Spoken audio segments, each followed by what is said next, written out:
রাজশাহীর ভিতরে সবথেকে পছন্দের জায়গা হচ্ছে আমার পদ্মা নদীর পাড়, যেখানে আসলে মনে খুব শান্তি লাগে, নিজের অস্তিত্বের চিহ্ন পাই। এর আগের অনেক ভিডিওতেই আমি আমার দেশ নিয়ে কথা বলেছিলাম, তো আপনারা সবাই কমেন্টস করেছেন বা আমার ইনবক্সেও বলেছেন যে আপু আপনার বাসা কোথায়, আপনার মায়ের বাড়ি কোথায়, আপনি কোন দেশ থেকে বিলং করেন। তো সব কিছুর উত্তর আজকে আমি এই ভিডিওতে দিয়ে দেব। হ্যালো গাইস, আসসালামু আলাইকুম। সকলে কেমন আছেন? আশা করি সকলে ভালো আছেন। আমিও আল্লাহর অশেষ রহমতে অনেক অনেক ভালো আছি। ওই যে নদীর ওপারে একটা দেশ দেখা যায়, ওটাই হলো আমার মাতৃভূমি, যেখানে আমার স্কুল, কলেজ, ইউনিভার্সিটির সব কিছু স্মৃতি জড়িয়ে আছে। সেই ছোট্ট থেকে বড় হওয়া, বাবা মায়ের স্নেহ, আদর, যত্ন, শাসন সব কিছুই আছে আমার ওই দেশে। তবে এই পদ্মা নদীর পাড়ে এসে অনেক শান্তি লাগে, আমার স্মৃতিগুলো চোখের সামনে ভেসে ওঠে। আপনারা এটা কখনোই ভাববেন না যে আমি এই দেশে খারাপ আছি, কখনোই না। আমি এই দেশে আল্লাহর অশেষ রহমতে অনেক অনেক ভালো আছি। মেয়ে হয়ে জন্ম নিয়েছি, সারা জীবন তো বাবার বাড়ি থাকা যাবে না, তাই না?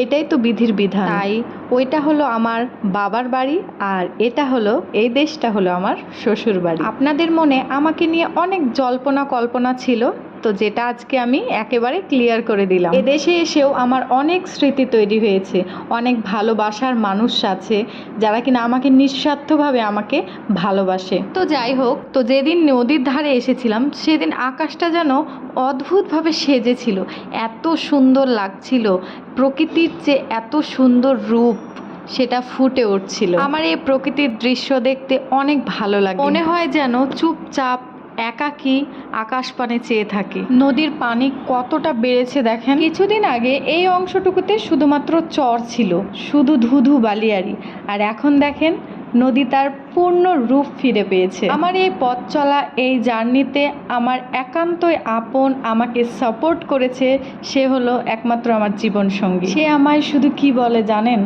সে বলে যে তুমি এগিয়ে যাও, আমি তোমার পাশে আছি। আল্লাহর কাছে কোটি কোটি শুকরিয়া যে এরকম একটা মানুষকে আমার জীবন সঙ্গী হিসেবে আমার দুনিয়ায় পাঠিয়েছে। আমার ভালোবাসা, আমার বন্ধু, আমার সব কিছু, আমার ঝগড়ার সঙ্গী শুধুমাত্র আমার জীবন সঙ্গী। আমার জীবনে না আসলে হয়তো বা আমার জীবনের গল্পটা অসম্পূর্ণ থেকে যেত। আচ্ছা, আপনারা কারা কারা এই উত্তাল পানি দেখতে পদ্মা নদীর পাড়ে এসেছেন অবশ্যই কিন্তু কমেন্টসে জানাবেন। আপনাদের একটা কমেন্টস আমাকে অনুপ্রেরণা জাগায় আরও নতুন নতুন ভিডিও করার জন্য। আপনারা যখন সুন্দর সুন্দর কমেন্ট করেন, আমার ইনবক্সে নক করেন, আমার সম্পর্কে আপনারা জানতে চান, তখন আমার অনেক ভালো লাগে। সকলকে অসংখ্য ধন্যবাদ আমার এভাবে পাশে থাকার জন্য। তো আজকে আর ভিডিওটা বড় করলাম না, আজকের মতো এই পর্যন্তই। দেখা হবে নেক্সট কোনো ভিডিওতে, ততক্ষণের জন্য আল্লাহ হাফিজ।